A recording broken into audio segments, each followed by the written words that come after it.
Hello there guys, welcome back to my channel. This is Sal speaking. Today I'm going to talk about daggers from around the world. Daggers are worn in different places for concealment. Some people choose to put their daggers in a specific place for carrying convenience and also to facilitate the drawing of the weapon. I'm gonna use my Damascus steel knife. So in Sudan they keep it here. So they keep the knife here, and so that's how they use it, you know. Some other cultures, like the Sahara culture, like they put their knife here, like their dagger here. So in the inner part of the arm, you know, so you can't really see it in the inner part of the arm. The outer forearm is the British commandos that do this. Then there are some people who put like this on the left hip. Some other people put the dagger vertically behind their back. And other people put the dagger horizontally behind their back, a little bit above the belt. The Arabs put it like in the center front, so in close to their belly here like this. So they have it, no, it's easy to take. So of course we said left hip, but also, of course, you can put it on your right hip. Some other people put it on the stocking or boot top. In the Western world, the principal parts of a dagger are as follows. So we have a pommel, which you can't see here very much, but we have a pommel here. We have a grip. And we have a guard. We have a knuckle guard that you can't really see here, and we have the quillons as well that you can't see here either. This part here is called ricasso, and some other daggers have feelers in here. You know, you can't really see it in here, but some do have it. Not all of them, but some do have it. I'm going to talk about European daggers and also about ancient medieval daggers as well. A wide variety of hilt and metal blade shapes is found in daggers from all parts of the world.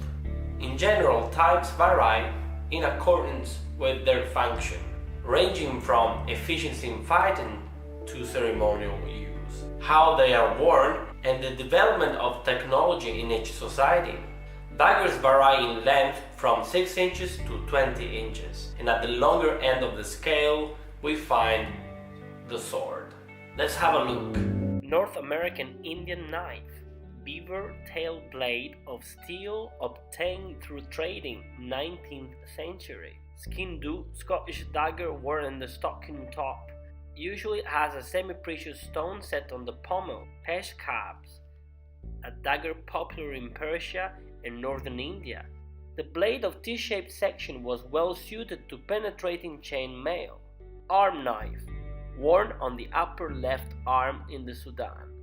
Wooden hilt, not all have the cross guard.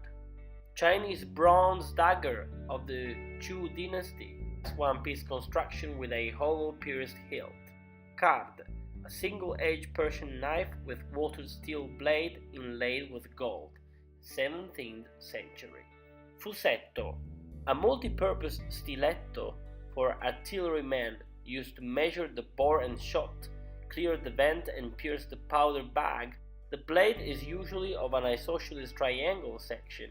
Italy, 17th-18th centuries. Telek, a dagger used by the Tuareg people of North Africa, worn along the inside of the left forearm. Hilt forward, it is drawn with the right hand. Kingdal, a long dagger from the Caucasus blade, usually straight as shown, but occasionally slightly curved toward the point. Kwaiken, a Japanese woman's dagger. This example has a double-edged blade, but some are single-edged, said to have been used for ceremonially committing suicide by cutting the veins of the neck. Tanto, a Japanese dagger with a small guard and a single edge. The types known as Hamidashi and Aikuchi are similar but have a vestigial guard or none at all. Piha Kaeta, a dagger from Sri Lanka reminiscent of the Bowie shape, double-edged at the tip and heavy as if for chopping, often engraved and inlaid with silver and brass. Hajin Dagger, known as a Caesar's Qatar from India. At rest it looks like a common Qatar. When the bars are squeezed together, the two-sided blades spread out to be used to parry or trap the enemy's blade.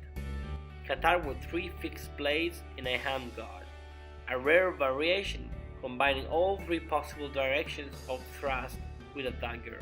Qatar with beefed blade, a variation of the common single-bladed type. The advantage is mainly psychological, but it could be used to trap the blade of an opponent. Push dagger from the United States of America, a type that had a short vogue in the mid-19th century, clearly related to the Qatarian principle. The blade protrudes between the fingers when gripped. Qatar, a punching dagger from India, gripped by the 2 close-set bars, with the long tongues along either side of the wrist and forearm. It allows most powerful blow. The point is sometimes reinforced so that it will pierce chainmail. Talking about European daggers, the history of the European dagger relies less on logical development than on a succession of fashions. The advantages of a full-length tang or one-piece construction were established in the Bronze Age. Thereafter, conventional styles were periodically modified by specific uses, such as formal dueling or penetrating of the joints in armor. These are some of the examples from the main types. Let's take a look. Chrismalite weapon characterized by the curve to an asymmetrical spear to the base of the blade. The remainder of the blade may be either wavy or straight. The fine example has an ivory handle and intricate gold inlay on the laminated steel blade. Khanjar, a dagger from India and Persia. The type is distinguished more by the pistol-like grip of jade or ivory than by the blade, which can curve forward or back, or can recurve like that of the Khanjarli. Khanjarli, an Indian dagger with a double-curved, double-edged blade and characteristic pommel. Not all examples have the guard. Dagger of Jambiya form from India, has a steel blade and a gilt metal hilt. Jambiya, an Arab dagger found in many variations. All have a curved 2-edged blade, usually with a reinforcing rib down the center. This example is from Muscat. Bronze dagger with separate hilt riveted to the blade. Typical early construction, Sweden, 1350-1200 BC. Bronze dagger of the short broad type, commonly found in Bronze Age burial places in England, Yorkshire. Iron Age dagger of the Hallstatt culture, Central Europe, 500 before Christ. Iron was first used in the 3000 before Christ, but was strengthened by the discovery of a stilling process in 1500 before Christ. Pugio, a Roman military dagger of 100 AD, an even shorter version of the gladius short sword. Scramasax, an iron dagger of the Franks and Saxons, dates from AD 550. Rundle Dagger, a modern name for a medieval type characterized by a discoid pommel and guard. Blades are usually very narrow and of various selectional shapes, from 1320 to 1550. Baselard, the medieval name for a type with a crosspiece at the guard and pommel. Most have tapered double-edged blades, from 1300s to 1500s. All leather for USA Marine fighting knife with a strap to retain the knife. Gilt and pierced copper over wood. This method can be used with other metals. Switzerland, 16th century. All metal for Nazi German dress dagger, hung from the belt by 2 slings attached to the rings. Leather-covered wood construction common to many countries. This one is for a Nepalese dagger. Leather with metal mounts, a very common type. This is for a Scottish skin do. Thin metal over wood for an Arab jambia, light and hard wearing. So I didn't expect to find all of these types of daggers. There are so many different types of daggers. They're really interesting. They will be amazing to collect it all. Thank you so much for watching, and remember, if you feel sad, you better call Sal. Bye bye.